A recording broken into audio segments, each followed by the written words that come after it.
J'étais là la dernière fois, c'est quand? Le 15 quoi? Du 15 janvier, nous sommes le 1er février aujourd'hui. Qu'est-ce que vous avez fait? Votre patron là, il est où? Il faut lui dire que je reviens ici la semaine prochaine.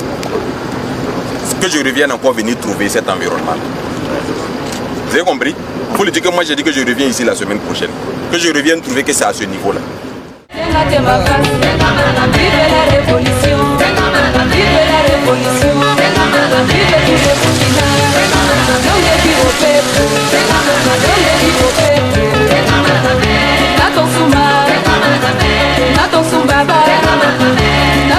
Lorsque on s'exprime, lorsque on exprime la frustration en tant que maître d'ouvrage, en tant que responsable au niveau étatique, c'est avec juste raison parce qu'il y a beaucoup d'attentes.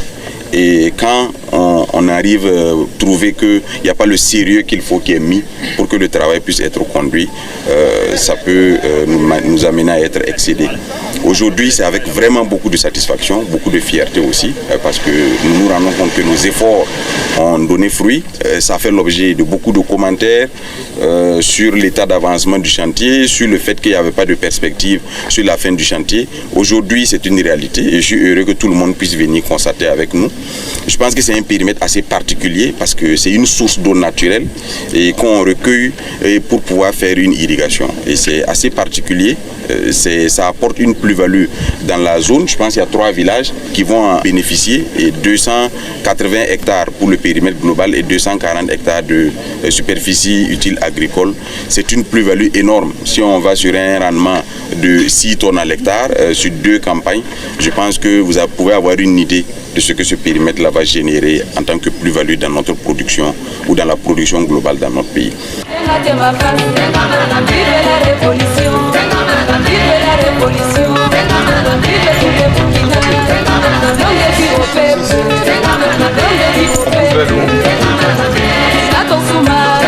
a commencé à travailler.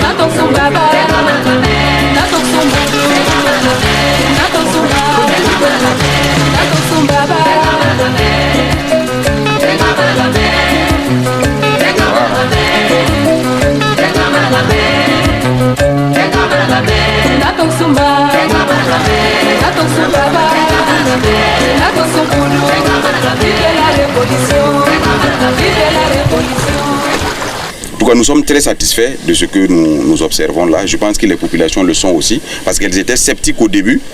C'est également l'occasion de dire aux populations de faire confiance à l'État.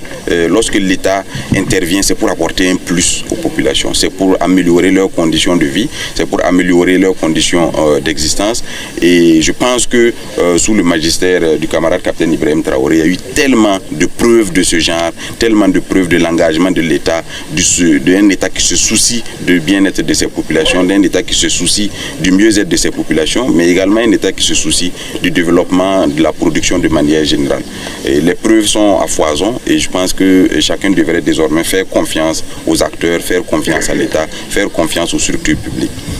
Nous ne regardons pas de manière subjective les entreprises ou ceux qui interviennent sur les périmètres. C'est l'efficacité et le sérieux que nous recherchons.